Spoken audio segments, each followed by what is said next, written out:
If there is one thing that Republican legislators want to take away from the American people more than their money, it is their overall sense of control in their lives. By keeping a population of people impoverished, ignorant, and desperate, by taking away their choices and their rights and their ability to sustain themselves, you are controlling that population. And one way that the Republican agenda continues to try to do this is through limiting or eliminating, if they possibly can, a woman's right and opportunity for abortion services and contraception. That way, they can keep women poor by continuing to have child after child after child, and they have an endless supply of desperate poor workers that need whatever job these CEOs and corporate legislators are willing to throw at their feet. Making the headlines right now is Arkansas with their state Senate Bill 134, which was passed through the state legislature and sent to the governor's desk. The governor vetoed this bill, but state legislators have overridden the governor's veto and have decided to instill and enforce the law anyway starting this summer. The state Senate Bill 134 would ban all abortion after 12 weeks of pregnancy. This is one of the most draconian laws that state legislators have dared to try to pass so far, but not quite surmounting Mississippi's 2011 attempt to create a State Amendment 26, which would have banned all abortions without exception for rape, incest, or health of the mother. Arkansas is not the only state, however, to try to pass draconian anti-abortion and anti-contraception laws in this country. Wisconsin's Representative Andre Jacques and Senator Glenn Grothman are trying to pass a bill in that state that would declare unviable fetuses still in the womb persons so that they can be used in wrongful death suits. In Kentucky, they're trying to pass the Religious Freedom Act, which would allow employers to deny employees access to abortion and contraception services based on their religious beliefs, even though the employee is paying for their own insurance plan themselves. In Missouri, they're trying to pass House Bill 457, sponsored by House Speaker Timothy Jones, and this would allow medical doctors to opt out of giving medical care to patients based on their religious beliefs, including contraception services, and would allow medical doctors to deny referrals to other doctors who might give them those services. And this would also shield doctors from any punishment they might receive from any possible malpractice suits in the event of a patient dying or suffering some horrible consequence for an ectopic pregnancy, for example, which is potentially fatal if not dealt with. Recently, Virginia was in the news because they passed a law that now requires all women seeking an abortion to receive a transvaginal ultrasound before the procedure is performed. But 8 states currently require transvaginal ultrasounds to be performed on a woman before an abortion is performed. In most states, they don't require that a woman look at the image in the ultrasound. Are they not merciful? But in 2 states, Texas and Louisiana, they require that the provider show the woman the image in the ultrasound and requires the woman to look at it, and they also require the provider of the ultrasound to describe the image in detail to the woman in person. There are also 5 states that require a provider of abortions to tell the woman that life begins at conception, even though there is absolutely no proof that that is at all true, and plenty of scientific proof to the contrary.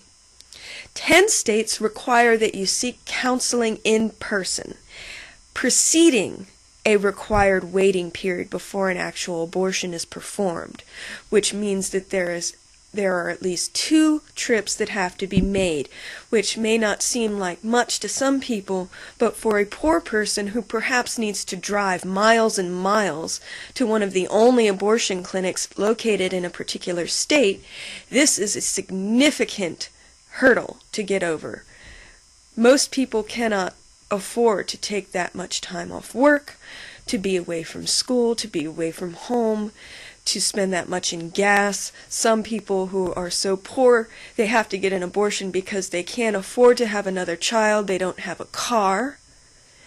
This is a devastating series of laws and ridiculous requirements that women have to go through to get an abortion, which is specifically designed to prevent as many abortions as possible, and thus to create as many unwanted births as possible, which keeps women desperate, keeps women poor, keeps women economically suppressed, because it takes away their own control and their own choices and their own rights in life.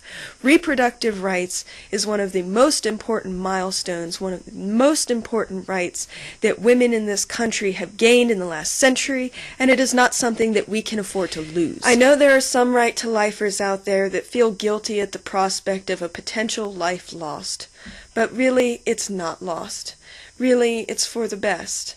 Because no woman should be forced to go through the pain and the agony of pregnancy, and trust me, I know what pregnancy is like, and the sickness that comes with it, and the pain that comes with it, and the destruction to your body that goes with it. No one should be forced to go through that, and then expected to either deal with the child themselves if they can't afford it, or give the baby up into a foster system which is already completely overloaded and overrun with homeless children that don't have a stable family in their lives already.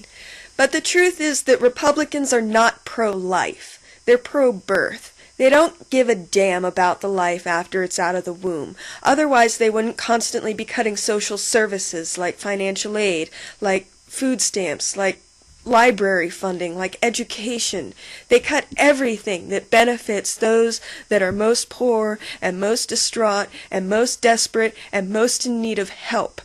They snub their noses down at us. The only reason that they want to ban abortion is so that they can make as many people as possible, as impoverished as possible, like I've said before, so that they have all the room at the top, they have all the wealth, they have all the privilege, they have all the opportunity, and all they have beneath them is a whirling mass of desperate, hungry people that cannot make it without the scraps that these CEOs, that these corporate lobbyists, that these so-called Republican politicians throw down to the ground for us to fight over. And they turn us on each other with these issues, with these talking points, with these false moral positions that they take, trying to turn us against one another and distract us from the truth of what they are really seeking. It is sexist. It is discriminatory. It is anti-woman. But more than that, or as much as that, it's anti-human.